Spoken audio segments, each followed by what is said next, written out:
There's a version of blackness we were told to perform, you know, the quote unquote acceptable version, the polished version, the quiet version, the version that makes everybody else uncomfortable, even if it suffocates us. And for a long time, we thought that it was the price of being taken seriously. We thought that it was the only way to survive. We thought that it was the only way to be good. So we're going to talk about the performance and the freedom that comes from when you finally put it down. Respectability politics hands you a rule book you never signed up for. Don't be too loud. Don't be too expressive. Don't be too emotional. Don't be too confident. Don't be too black.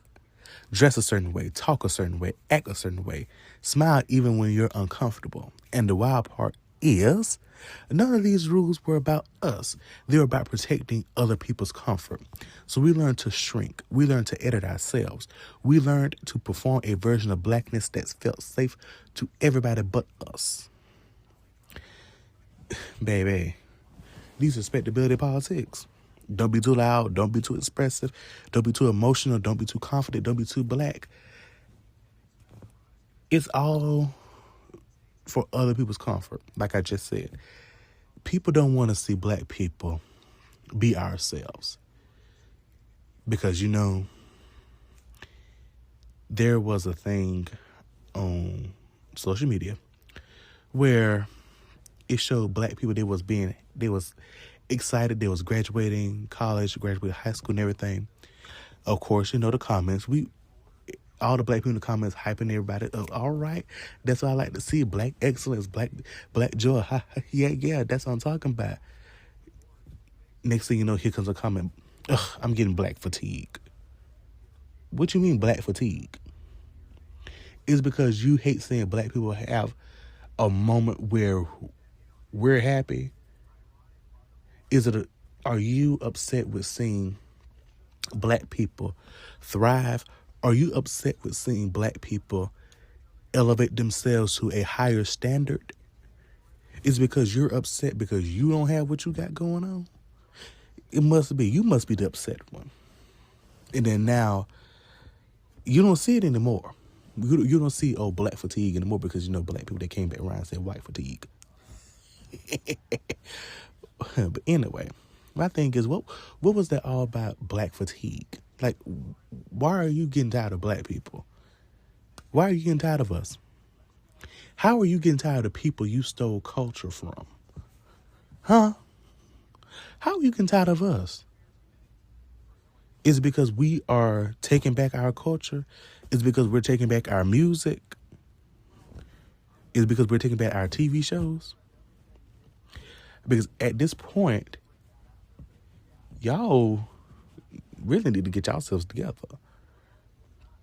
And I know I'm going to talk about this in another upcoming episode about black music, but I remember I saw a post said there will be, before Elvis, there was nothing.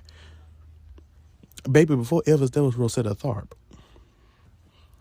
Before him, there was Little Richard. Before him, there was Chuck Berry. Before him, there were many more black people. So, when y'all say black fatigue, it really boils down to y'all don't have any more culture to take from us because we're taking it back. We're not giving y'all what y'all want.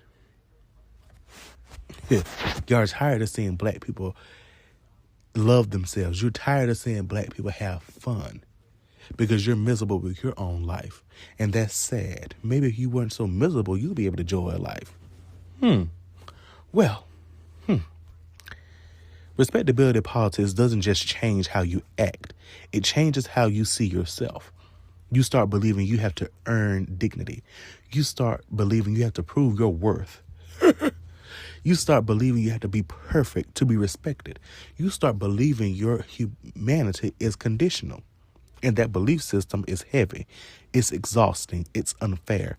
And it's not freedom. It's fear dressed up as professionalism. One thing about me, I will always be like, I'm not finna sit up there and try to seek validation from others. I'm not going to prove my worth to anybody because you are not that worthy. You're not worthy of my worth. So why would I prove my worth to you? Why would I prove my worth to the worthless? Hello? And I really need a lot of black people to stop trying to seek validation from others. Stop trying to prove your worth to the worthless. Because one thing about it, you trying to prove your worth to them, they don't care about you. They do not care about you. And it's really sad to see so many black people try to do that. They will tear down their own community just to get validation from others. And then those other people don't even give two flaps about them. They talk about them. They drag them through the mud. They call them all types of N-words. Ending with then the ER. And it's the hard ER as well. And then next thing you know, they want to start coming back after they done seen the light. They want to come back, but I was wrong. No, going on back over there.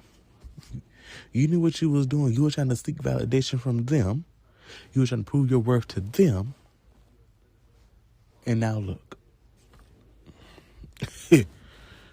And there comes a moment where you look around and realize no matter how well you speak, no matter how well you dress, no matter how polite you are, no matter how much you overperform, it will never protect you from racism, bias, or projection.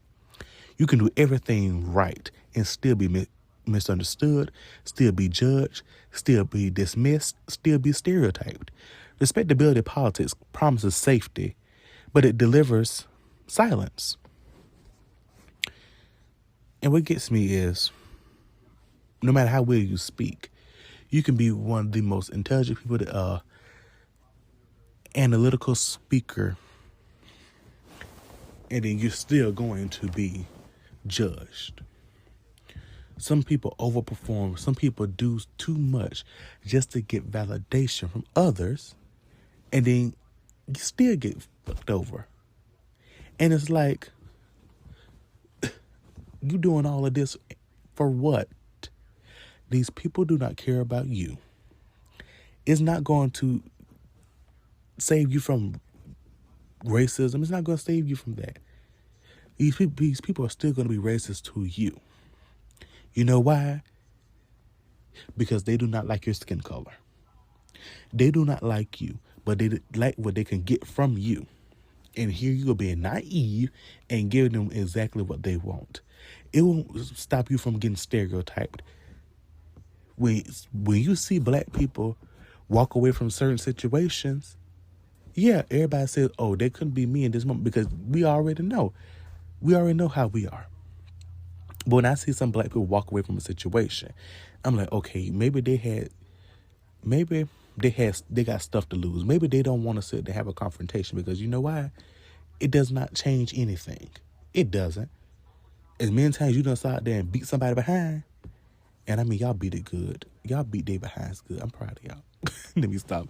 But no matter how many times you beat somebody behind, no matter how many times you beat their ass, no matter how many times you slap them, no matter how many times you cuss them out for being racist towards you or stereotyping you, it's not going to change anything.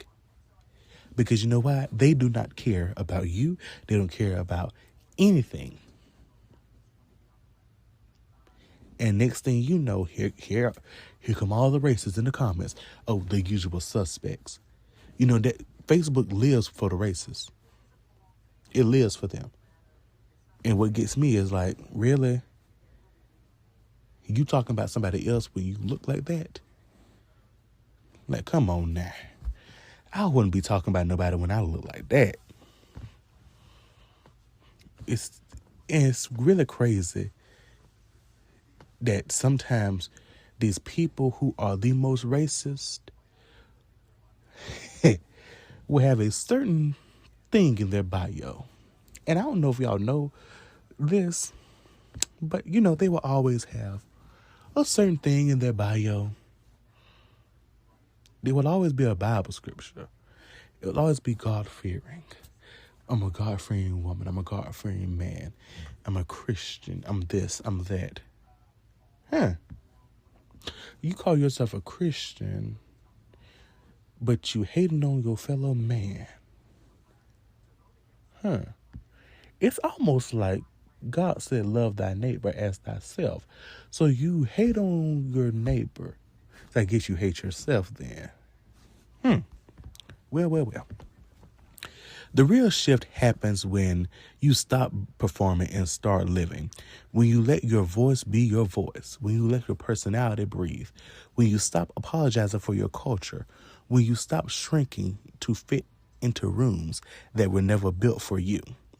Freedom isn't about being loud. It's about being whole. It's about showing up as yourself without worrying who can handle it. It's about realizing your humanity was never up for negotiation. Respectability politics tried to convince us that shrinking ourselves was the path to acceptance. But the truth is, you don't have to perform to be worthy. You don't have to edit yourself to be respected. And you don't have to trade your identity for access. You get to be fully black, fully human, fully you, and that is enough.